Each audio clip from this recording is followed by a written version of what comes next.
I finally rest and watch the sunrise on a grateful universe. Welcome to the Kingspiration podcast. This is the place where you'll learn how to get unstuck and gain momentum in your life and business. Each week, we tackle the real aspects of entrepreneurship, personal development, relationships, and fitness. I'm your co-host, Ethan King, from Atlanta, Georgia, USA, entrepreneur, TEDx speaker, and best-selling author of Wealth Beyond Money. And I'm your co-host, Justin King, no relation to Ethan, from Cape Town, South Africa, entrepreneur, speaker, and business growth strategist. Our journey crosses continents and cultures, sharing wisdom and experiences to propel you forward. Welcome to Kingspiration. Let's start the conversation. So today, Ethan and I are going to be diving into the topic of the need for rest. And it may seem like quite a soft topic, but it's something that we overlook way too easily. And possibly one of the reasons that it's top of mind for me at the moment is more from a physical training point of view. I've realized that I am nearing the age of 40. I turn 40 in February next year. And I'm definitely feeling that I cannot train the same way that I used to train. My body does not recover in the same way. And this need for rest is becoming more and more and more prominent for me. But this obviously links to all areas of our life.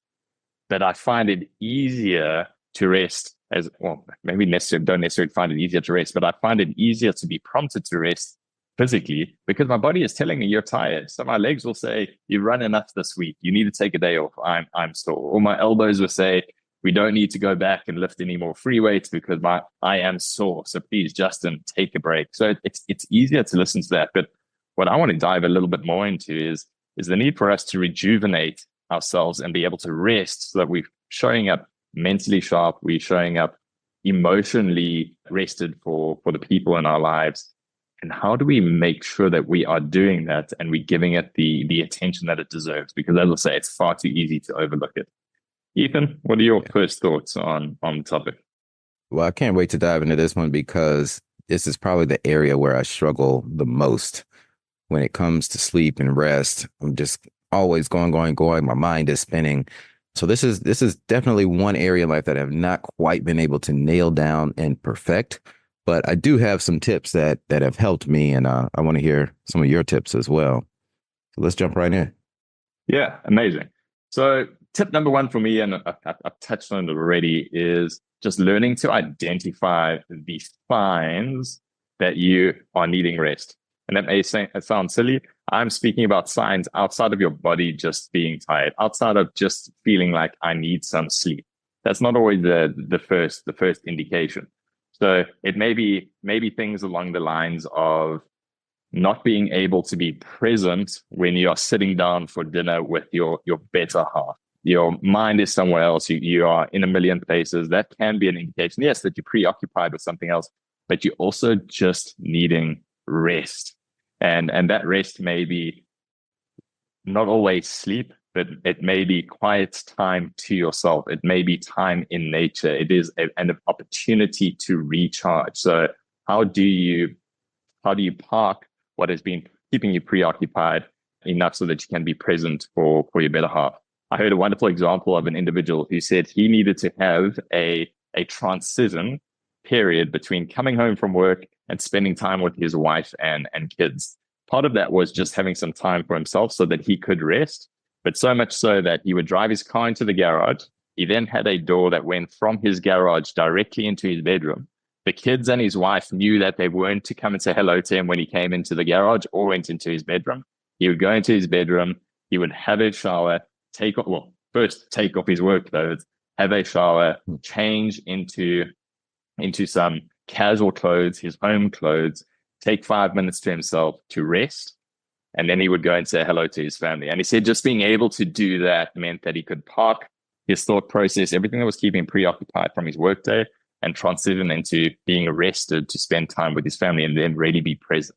So that's always stuck with me.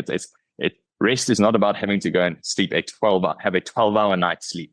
That's not always it. It can be those small moments of just grounding yourself to be able to then present the best version of yourself going forward. So first tip for me is just learn to find those signs. Am I showing up grumpy? Am I too preoccupied? Is my mind elsewhere? What are those signs outside of the physical, as I say, that your body is telling you? that you feel Yeah. like you need to just take a break from something. I wonder if that's why happy hour exists.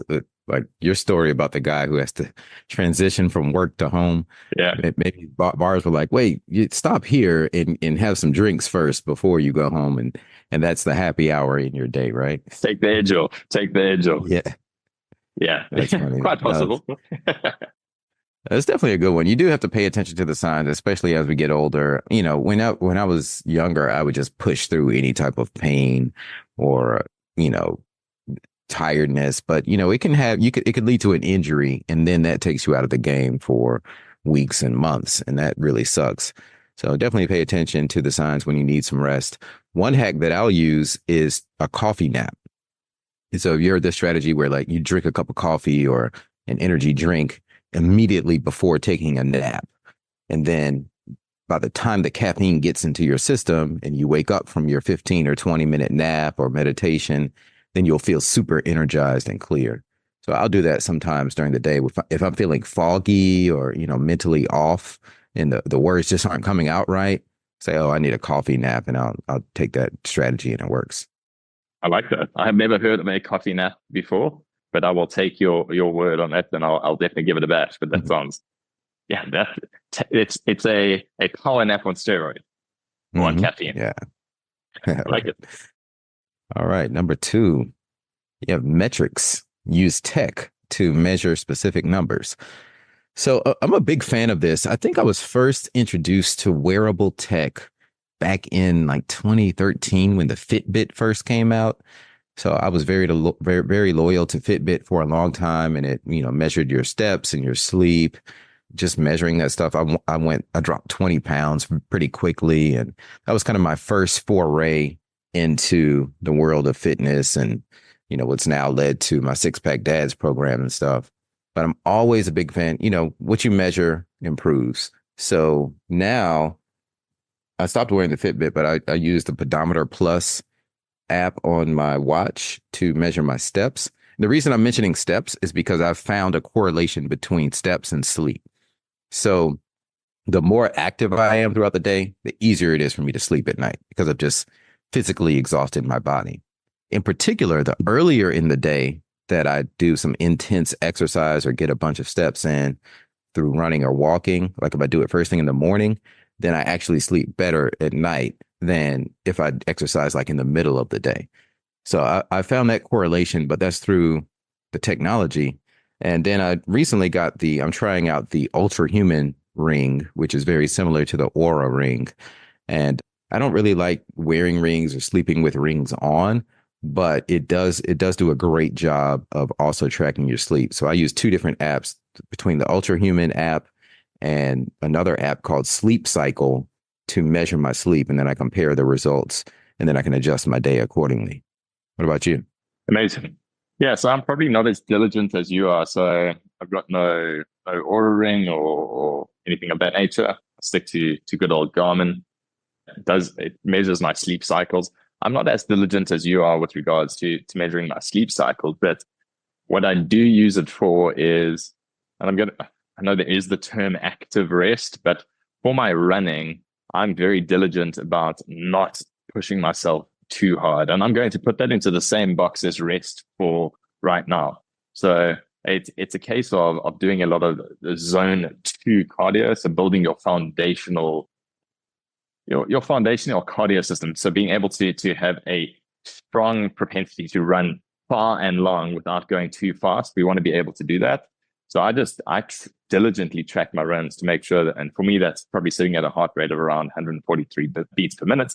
I want to sit in that zone for 80% of my runs, and then mix that up with some more high intensity sessions. But essentially, those are my rest runs that I'm doing the majority of the time. And I feel that my body is so much more responsive off the back of withholding or holding myself back during my actual exercise. So almost doing some active rest during the activities itself. And that makes a huge difference. So it's not always a case of having to do nothing. Rest is not always doing nothing, but it is not pushing yourself at the maximum all the time.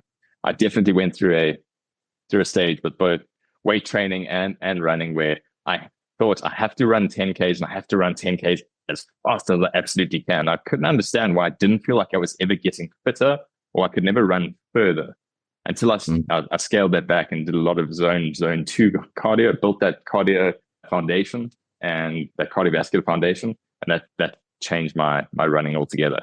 It's also why I cycle between pushing slightly heavier with the free weight versus low weight, higher X in the gym. Yeah. It just allows your body to recover slightly differently and then almost get off a plateau that you're wanting to. So it would be that active type of rest from just pushing yourself at the max all the time.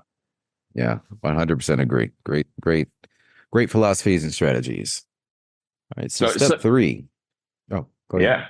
Yeah. No, I was going to say step 3 is an interesting one, because Yeah.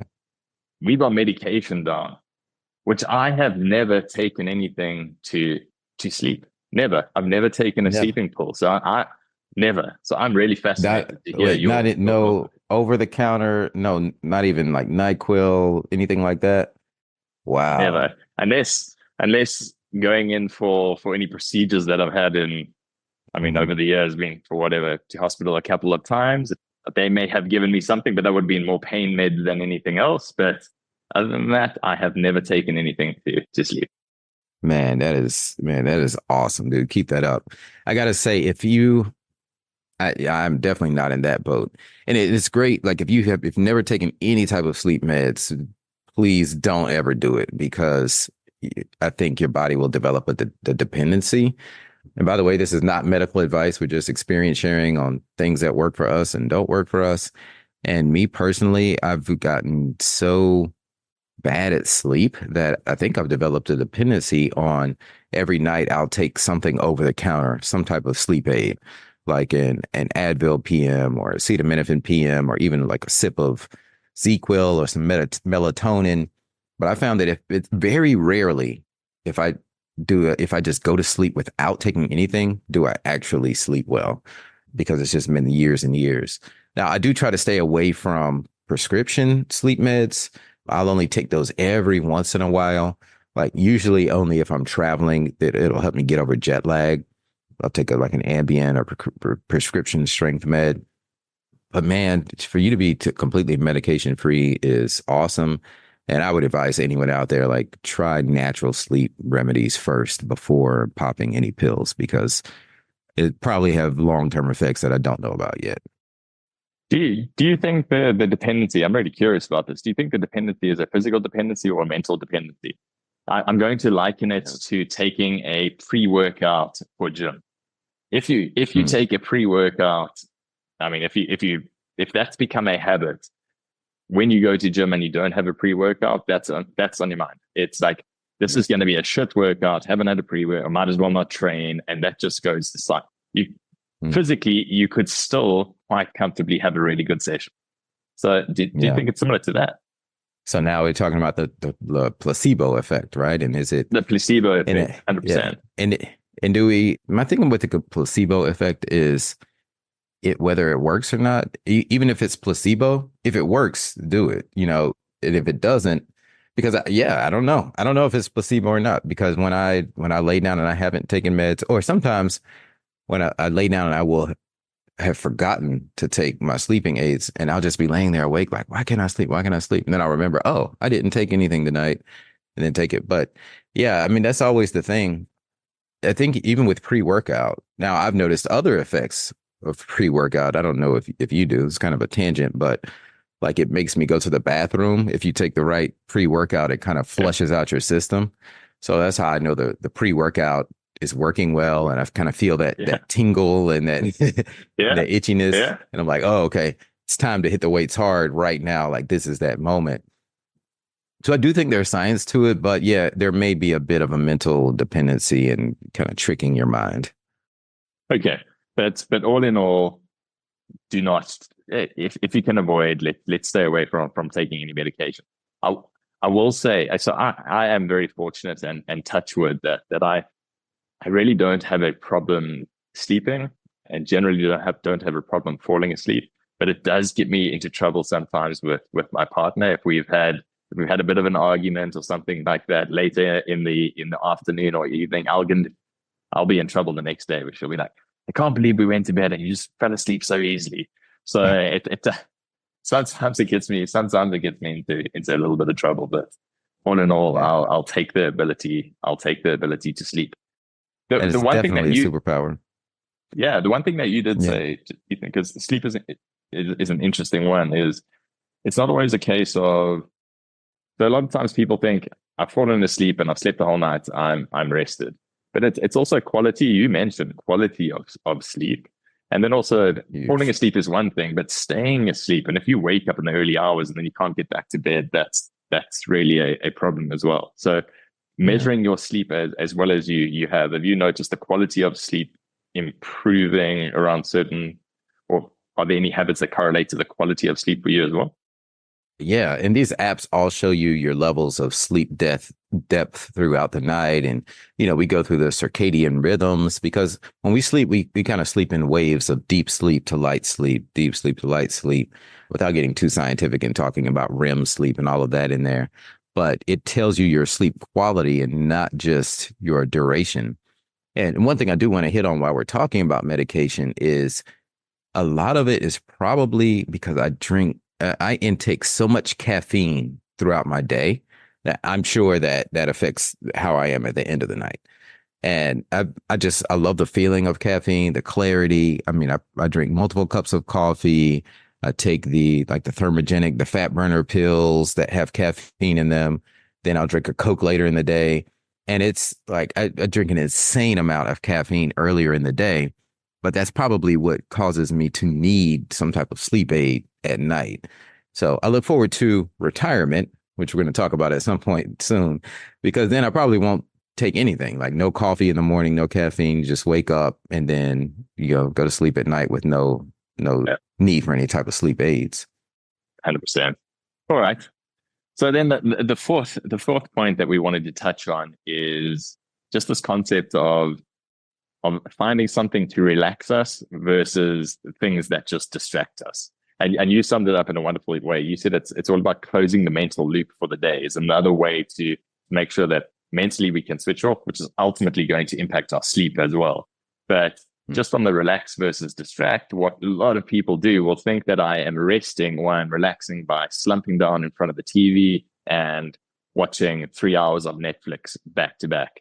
But if you haven't closed that loop, all you're doing is distracting yourself from things that are burning energy. They are making you tired because they're on your mind. It's the proposal that you haven't got across the line, or the email that you haven't replied to, or that final chapter that you haven't written, whatever it may be. And it may be small things, but it's this idea of closing that mental loop, but finding something that actually relaxes you. So it's there's a net positive energy effect rather than a net negative energy effect, where a lot of times so much of the things that we're doing now, particularly in the evenings, it's just a distraction from everything rather than something that's going to help us relax and recharge. Yeah, for sure. I've noticed that my sleep quality is much, much better when I close off any of those mental loops and I don't have things stirring in my head like, oh, I need to do this, I need to do that, I need to do this, because that just keeps me up at night. And even if I fall asleep, it'll be very light because in the back of my mind, it's like, oh, you need to finish up that project or send that email.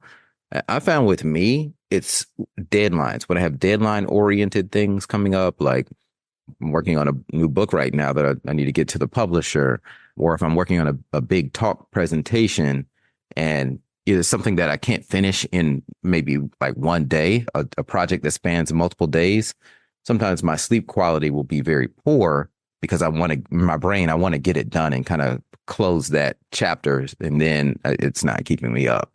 So yeah, the mental loops are super important. And if I can't close the chapter, at least if I wake up in the middle of the night, I'll write it down, take some type of action, put it on a to-do list, or, send a message to my assistant or something like that to close the mental loop periodically so I can get back to sleep.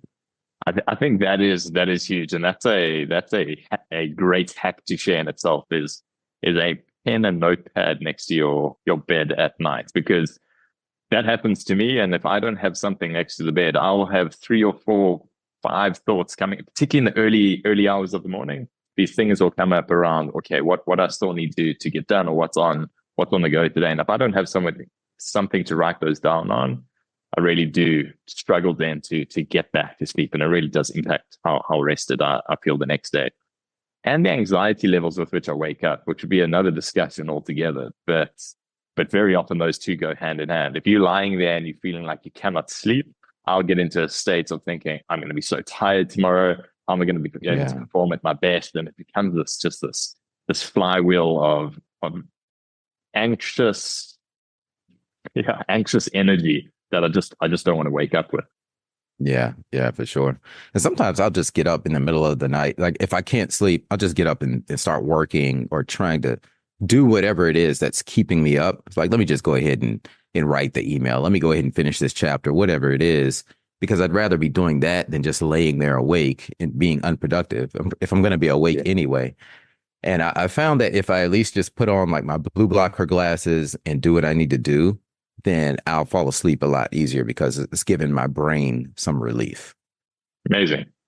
Right. So I think let's just recap what we've been through. So the need for rest is real. And ways that we need to go about that is we need to learn to identify the signs that we are needing rest. And not only the physical signs, so not only the signs that you need to rest physically, but the signs that you need to rest mentally as well. Take some time for yourself, and in order to be able to show up as the best version of yourself. Number 2 was look at having metrics that keep you honest and keep you on track to improving certain ways that you get rest. So some of the best and the easiest are going to be certain rings, the Aura ring, and the one that you mentioned, Ethan, is? Ultra Human. The Ultra Human ring. You can have a Fitbit, a Whoop, a Garmin, whatever it is. And a lot of these can track your sleep cycles. So if nothing else, if you just start focusing on the length of time that you're sleeping and the quality of sleep, it's a great starting point. So use tech to measure some of these numbers. Number 3, which wasn't medical advice, but it was the use of medication. Try where you can to avoid it altogether. If you're needing something to help you get to sleep, rather try a good old warm cup of tea or something of that nature. Or if you are really, really needing it, try stay away from anything that is being prescribed and take something from over the counter. But what we're ultimately going to say is try avoid it. And Ethan, I think drink less coffee ultimately as well to not affect that sleep. And then lastly, it was figuring out what is you need to do to relax versus what you are doing just to distract yourself. And you would be distracting yourself from a lot of the loops that you need to close. So close the loops, get those last tasks done for the day, write down what you need to do the next day so that you're mentally freed from them, and then find an opportunity to relax rather than just distracting yourself by Netflix, as an example. Ethan, anything to add? No, these are great. But just at the end of the day, sleep is 1/3 of our lives, roughly. So if you're having trouble with it, please talk to your doctor, because Justin and I are not doctors. And even if we were, we're not your doctor. So make sure to go get professional advice, because it is a critical part of not only your performance, but your safety in life. 100%. Thanks, Ethan. We will see you on the next one. That's a wrap for today's episode of Kingspiration. We hope this conversation sparked insights to ignite action in your life and business. We're on this journey together, sharing our challenges and successes to help all of us take the next step towards building momentum and ultimately reaching our goals. If you found value in today's episode, please share it with someone else who might benefit and leave us a 5-star review. And remember to hit subscribe so you don't miss out on our weekly conversations. Until next time, keep rolling, keep growing, and keep being inspired.